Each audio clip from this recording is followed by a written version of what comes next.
Mr. George, what is the import of this particular ruling to the extent that political parties now, if per what that's Visitor Safwa is saying, is anything to go by, have been rendered powerless in taking any disciplinary measure against any of your party MPs who were sponsored by the parties on the ticket of the party to get into parliament if they take a decision to contest as independent candidates in subsequent elections? Let me say good morning once again to our viewers and to my co-panelists. When you read the dissenting judgments of Lovelace GSC and Amadou Tanko GSC, you see the pains that these members of the bench are in, because it's obvious to them and obvious to anybody who applies common sense to the ruling to realize that there is a battle of wits between common sense and the ruling that has been given by the majority grouping in this case. Like, there is a complete battle between common sense and logic and their ruling. There's the majority decision in this case. And you see, because even the judges led by the Chief Justice in the majority realize the lack of common sense and the lack of legal logic in their ruling, they only deal with one, relief one, that's a sort. They are silent on relief 2, 3, and 4. And so this judgment is hollow and empty and of no consequence to the Parliament of Ghana. I mean, the Speaker should not waste his time with this. He should just put it in the dustbin. It has absolutely no value. And so when I see Afenyo and his men running around that they've secured a victory, you ask yourself, a victory in what? You went to court asking the courts to make a declaration and issue a directive or an order on Mr. Speaker, on the pronouncements Mr. Speaker has made. Despite, for want of a better phrase, unreasoned judgment and logic espoused in the majority judgment, they realize that will be pushing the boundaries too far. And so they stay away from making any ruling on Mr. Speaker. So there is no ruling on Mr. Speaker. If you read the whole thing, there is no directive to Mr. Speaker. Absolutely no directive to Mr. Speaker. Yes, because they say they can't do that. So if you want declaration of the seats, go to the High Court, page 14. Is that not why I say common sense has eluded the judges who have made this particular... When you read this judgment, you see that common sense has completely eluded that judgment. You know why? And that's the point Justice Amadou Tanko makes. That look, the Constitution is clear. Read Article 99(1). And every article of the Constitution has a subheading. It says determination of membership. You said the Constitution is supreme. Article 99(1) says the High Court shall have jurisdiction to hear and determine any question whether a person has been validly elected as a member of Parliament or the seat of a member has become vacant. I mean, common sense. There's a difference between High Court and Supreme Court. If the Chief Justice was not seeking to pander to the wishes of political powers in the executive, why didn't the Speaker allow that for the High Court to do so and pronounce on it? From your own, why didn't the Speaker? Sam George. Why didn't the Speaker? when you speak, I was quiet. Sam George, make your point. Make your point. You see, the Speaker has not made any determination on vacancy. Because again, don't forget that when you go to 97(1), it doesn't impose a responsibility on the Speaker. It imposes a responsibility on the Member of Parliament to vacate their seat. It does not say may, it says shall. A Member of Parliament shall vacate his seat in Parliament, and goes on in G. For F, it says if he resigns, okay, that's G, if he leaves the party of which he was a member at the time of his election to Parliament to join another party or seek to remain in Parliament as an independent member. And I'm glad Eko, in his submission, established the fact that Article 97 is dealing with the current parliament and not a future parliament. So it clearly means that ECO's explanation here today renders useless and completely illogical the arguments that have been made by Afenyo Makin and Joe Gate in court. I mean, and this is why you must realize that understanding of the law is not necessarily your longevity at the bar. We must establish that because Eko is a much younger lawyer, but he's been able to read through and understand that 97 is not talking about future parliaments. 90. You stated it here. You supported that. I have not said anything different from what you said. And Eko is spot on it. Is bull's eyes. Eko is bull's eye when he says 97 is talking about this parliament. The speaker's pronouncements have absolutely no consequence on the 9th parliament. They only have consequence on the 8th parliament. When it says you will vacate your seat, it is not talking about if you have no seat. None of us has a seat in the 9th parliament. Echo, you are sitting in a stronghold, so it's assumed that you will win, but you don't have a seat yet. Have you been sworn in? Do you have a seat in the 9th parliament? No, I don't have a seat in the 9th parliament yet. I'm hopeful to God that my people will return me to parliament and that God will grant me life to swear in on the 6th of January. Until that is done, I don't have a seat. So you cannot be telling me that the vacation of seat is relative to the next parliament. And that's why I'm saying that if the Lord Justices has applied or even just logical common sense to what the Constitution says, we will not have this needless constitutional drama. Now, if it then means so the common sense you talk about is in the ruling, not on the persons, in the ruling. It's about their ruling. Okay. I mean, I'm saying that there is no common sense in the ruling. When you subject this ruling to common sense, you see that they're having a fight. There's a fight between common sense and the logic espoused in the ruling. I'm not referring to the persons of the Lord Justices. Absolutely not. I'm referring to their reasoned judgment. And I'm saying that I do not see reason in their judgment. Good. Now, let's make the point that if a member of parliament, Eneko, you were voted for to this 8th parliament, not because you are handsome or not because you are tall, but because you contested on the ticket of the NPP. If you had contested on the ticket of the NDC in Old Tafo, you would not be sitting in parliament. Let's call a spade a spade. Your people entered into a social contract with you. You are sitting in parliament not because you have freedom of association. You are sitting in parliament because there was an election. Your people old enough to be your grandfather and grandmother queued to vote for you, just like me.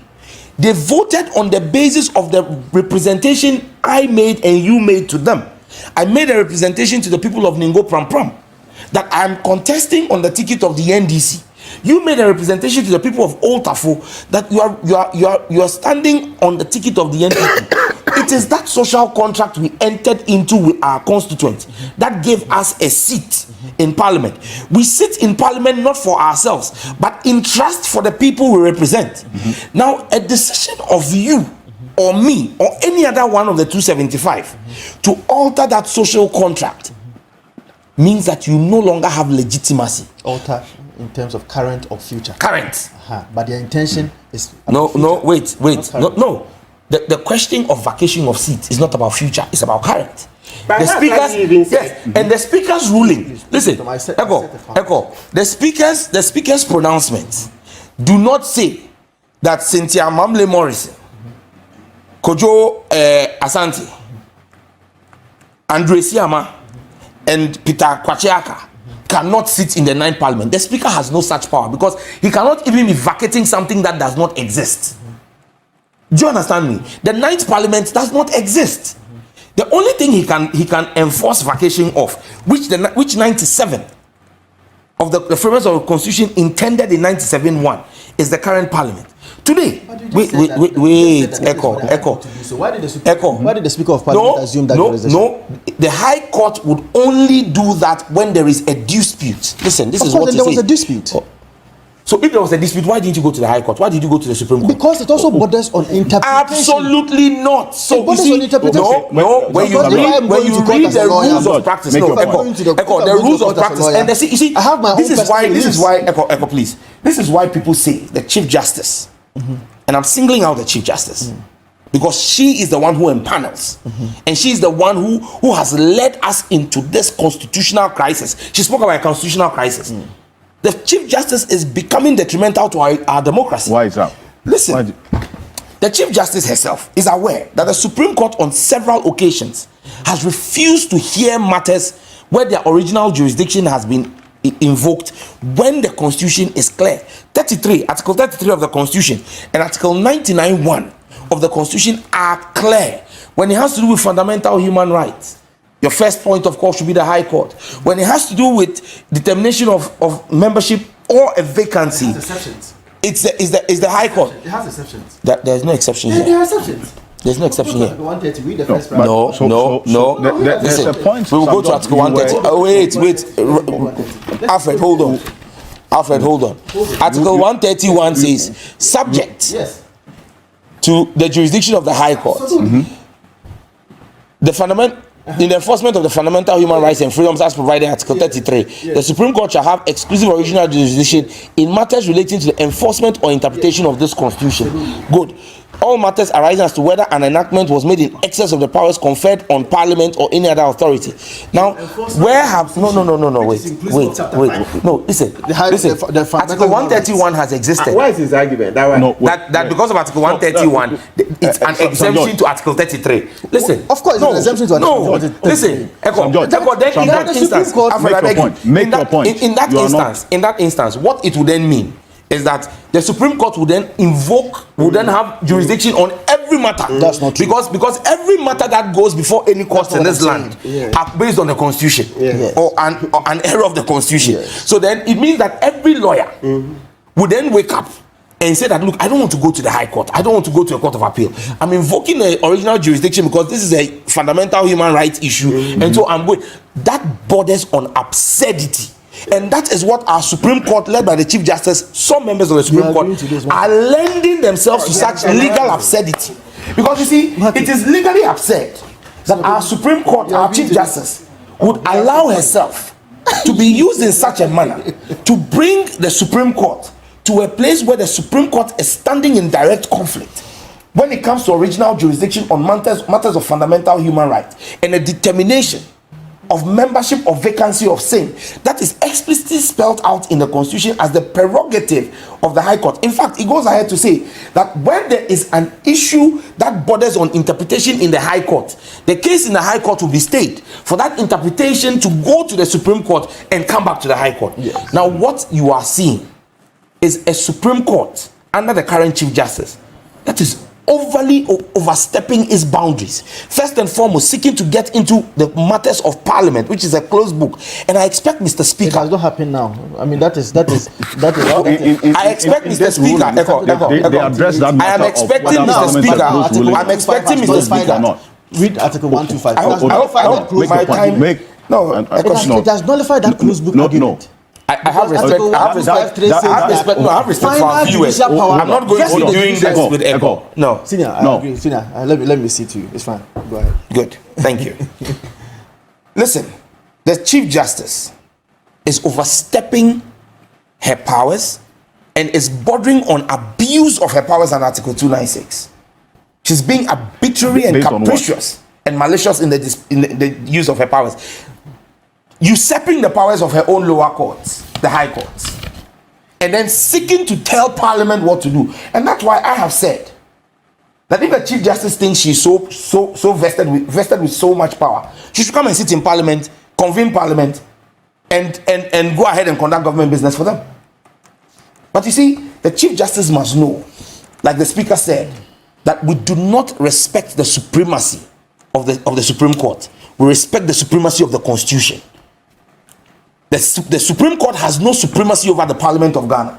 And you see, it pains me that members of Parliament are complicit in this rape of the powers of Parliament, because today it serves their partisan parochial whims and caprices. And that members of parliament, Echo, you know, and Afenumaki knows, that look, to challenge a ruling or directive of Mr. Speaker, our standing orders give you a fantastic opportunity to come under a substantive motion. So today, you are telling me that every time any member is unhappy with a ruling of the speaker, Which ruling? we will go away from our standing orders and run to our godmother sitting at the Supreme Court to give a ruling and say, look, then the Supreme Court should be ready to cite all members of parliament on the majority and NDC side for contempt. You must be ready to cite 136 of us for contempt and cite Mr. Speaker for contempt. But let me serve notice already that I have summoned the head of the Association of Magistrates and Judges. What's his name again? He's one of the new judges that was approved recently by you summoned him for what? I've cited him for contempt of parliament because he held a press conference and told a blatant lie. Unbecoming that a member of parliament, because he didn't mention my name, he says a member of parliament led a mob to the Supreme Court seeking to invade the Supreme Court and heave invectives. He must come before Parliament, our privileges committee, and establish for us which member of Parliament carried out such action. Because I led a group of clergymen to the Supreme Court to demand action of the Chief Justice, who has been sleeping on the LGBTQ case. The Chief Justice has become a cog in the wheel of justice. The same Chief Justice, a matter involving Parliament and the usurpation of the powers of Parliament under Article 106. The Chief Justice has now become a cog in the wheel of justice, standing against the wheels of justice grinding, and is playing ball to help the president evade service. I mean, look, it is a shame, it's an aberration, and like Justice Amadou Tanko stated, I hope that in the nearest future, a properly constituted Supreme Court would vacate this ruling, which is a stain on Ghana's legal jurisprudence. Look, any judge worth his salt or any law student anywhere in the world who picks this majority ruling would have a good laugh at the Supreme Court of Ghana. And it's a shame that such a court that has such distinguished personality, and that's the point in 1 minute. That's the point. That's 10 seconds. That's the point. That's the point Martin was making. That you've got fantastic lawyers, Justice Puaman, Justice Bafo-Boni, Yoni Kolendi. There's a reason why such reasoned and detailed and seasoned legal minds were kept away from this. So, they will not look for any consideration bring themselves down to this unfortunate ruling. When Sam says when Sam says that the Supreme Court was silent on all other reviews apart from one. Yes, that is we will get back into that. That is why I wanted you to comment. Let me just also indicate that the Supreme Court realized that it would strip them naked. The microphones are off. And let me just also remind you that we are live as well on 3FM 92.7, also on TV3 Ghana on Facebook. Now, what's the status of Cynthia Morrison and Kojo Asante now? She's campaigning against the candidate. No, wait. Are they still MPs? I want to comment on one or two things that our brother if you're not answering that, I asked you a specific question. If you're not answering that, let me acknowledge the presence of If you're not answering that specific question that I asked you, then I'm going to move on. Because it was a follow-up question to an issue that you some judge raised. Because I don't even know the question. I don't even know the question. I'm just saying. The question is, Cynthia and Kojo, are they MPP candidates? What is their status? Are they not campaigning against your candidate? I'm suggesting to you. That's what? That they are not campaigning against your candidate? No. Sam George, what is their status now? They have declared an intention. Are they MPP? No, it's not an intention. They have declared their intention. They have declared an intention. No, you shouldn't allow Vincent to do this. Vincent, you are a lawyer. The 9th Parliament. No, you are talking about mens rea. Thank you. Have they done the actus? Has the act not been for something to be found? Thank you. No, the act and the intention has been actualized by them filing nomination and by them campaigning. I just needed an answer. You have just given. The part of the verdict. line? No, they have not shown an intention. Gentlemen, they have your- acted your out microphones their- are off. they have acted out their Your desire microphones are to off. exempt themselves Thank from you. your party.